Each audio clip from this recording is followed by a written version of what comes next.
सभी श्रोताओं का हार्दिक स्वागत अभिनंदन। आज रामायण की कथा में आप सभी के सामने जो प्रसंग है, दशरथ की अंत्येष्टि। बढ़ते हैं कहानी की तरफ। दूसरे दिन प्रातःकाल गुरु वशिष्ठ ने शोकाकुल भरत को धैर्य बंधाते हुए महाराज दशरथ की अंत्येष्टि करने के लिए प्रेरित किया। राजगुरु की आज्ञा का पालन करने के लिए प्रयास करके भरत ने हृदय में साहस जुटाया और अपने स्वर्गीय पिता का प्रेत कर्म प्रारंभ किया। तैल कुंड में रखे गए शव को निकालकर अर्थी पर लिटाया गया।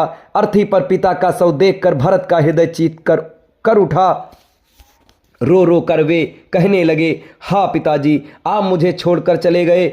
आपने तनिक भी विचार नहीं किया कि अनाथ होकर मैं किसके आश्रय में जीऊंगा।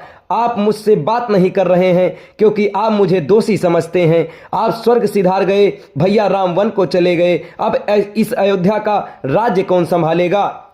भरत को इस प्रकार विलाप करते हुए देख महर्षि वशिष्ठ ने कहा, वत्स, अब शोक त्याग कर महाराज का प्रेत कर्म आरंभ करो। उनके ऐसा आदेश देने पर भरत ने अर्थी को रत्नों से निर्देशानुसार अग्निहोत्र किया। भरत, शत्रुघ्न और वरिष्ठ मंत्रीगण अर्थी को कंधे पर उठाकर शमशान की ओर चले। रोती बिलखती प्रजा भी शव यात्रा में पीछे पीछे चलने लगी। अर्थी के आगे निर्धनों के लिए सोना, चांदी, रत्न आदि लुटाए जा रहे थे। सरयू तट पर चंदन, गुग्गुल आदि से चिता बनाया गया और शव को उस पर लिटाया गया। रानियां विलाप करके रोने लगी। भारत ने चिता में अग्नि प्रज्वलित किया और सत्यपरायण महात्मा दशरथ का नश्वर शरीर का पंचभूत में विलय हो गया।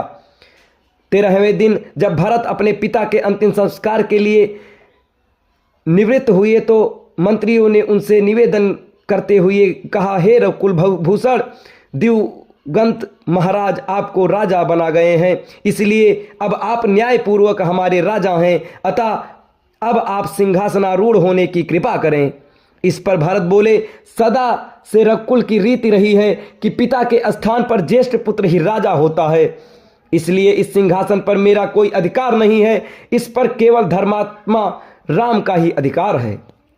मैंने निश्चय किया है कि मैं वन से राम को लौटा लाऊंगा। उनके स्थान पर मैं स्वयं 14 वर्ष पर्यंत वन में रहूंगा।